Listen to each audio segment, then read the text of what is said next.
ময়মনসিংহ নগরীর আকুয়া খাল যেন মশা প্রজননের কেন্দ্র।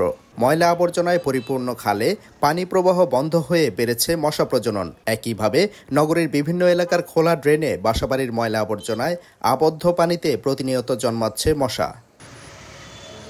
অতিষ্ঠ নগরবাসী ঠিকমতো কীটনাশক ও মশার ওষুধ ছিটানো নিয়ে সিটি কর্পোরেশনকে দায়ী করলেও ড্রেন ও খালে ময়লা আবর্জনা ফেলার অভিযোগের তীর নগরবাসীর দিকেই। 3 মাস আগে মশা একবার দিয়েছিল ওষুধ, পরে আর মশা আসেই না। ঠিক আছে, মশা দিয়ে মশা কামড়ে খাওয়া যায় না ভাই, প্রচুর মশা। যারা বসবাস করি তারা এই ময়লাগুলি যদি আমরা নিজেরা সেভ করে ডাস্টবিনে ফেলাই তাহলে এত মশার উৎপাদ থাকে না। ঠিক আছে, কিন্তু আসলে মূলত ওই উদ্যোগ আমরাও নেই না, পৌরসভার থেকে ওরকমভাবে নেওয়া হয় না। কিছু কিছু অসচেতন নাগরিক যারা তারা ময়লা ফেলায় খালটারে ভরাট করে ফেলায়। মাসখানেক আগেও একবার ওষুধ ছিটাই গেছে, ওষুধে আসলে এটা নিয়ন্ত্রণে আসতেছে না।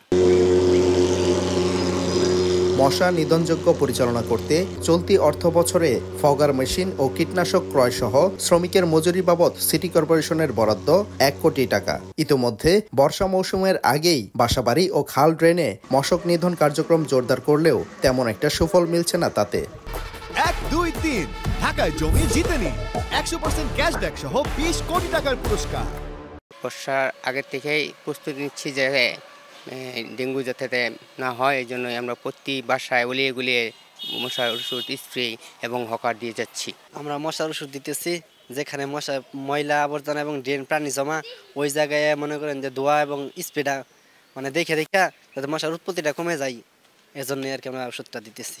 নগর কর্তৃপক্ষ বলছে মশক নিধনে সুফল পেতে হলে সিটি কর্পোরেশনের পাশাপাশি ময়লা আবর্জনা ফেলার ক্ষেত্রে সচেতন হতে হবে নাগরিকদের। বর্ষার শুরুতে এবং বর্ষার শেষ পর্যন্ত এই সময়টায় এডিস লার্ভার সংক্রমণটা বেশি হয়ে থাকে এবং এই সময়ে রোগের বিস্তারও বেশি হয়। এই জন্য বর্ষার আগে থেকেই আমরা কার্যক্রমটা শুরু করেছি। মশা লার্ভা জন্মে পানিতে, এবং আমাদের যে ড্রেনগুলি আছে, জলাশয়গুলি আছে, এগুলো পানি যাতে চলমান থাকে, ড্রেনগুলি বন্ধ না করা, ড্রেনে ময়লা না ফেলা।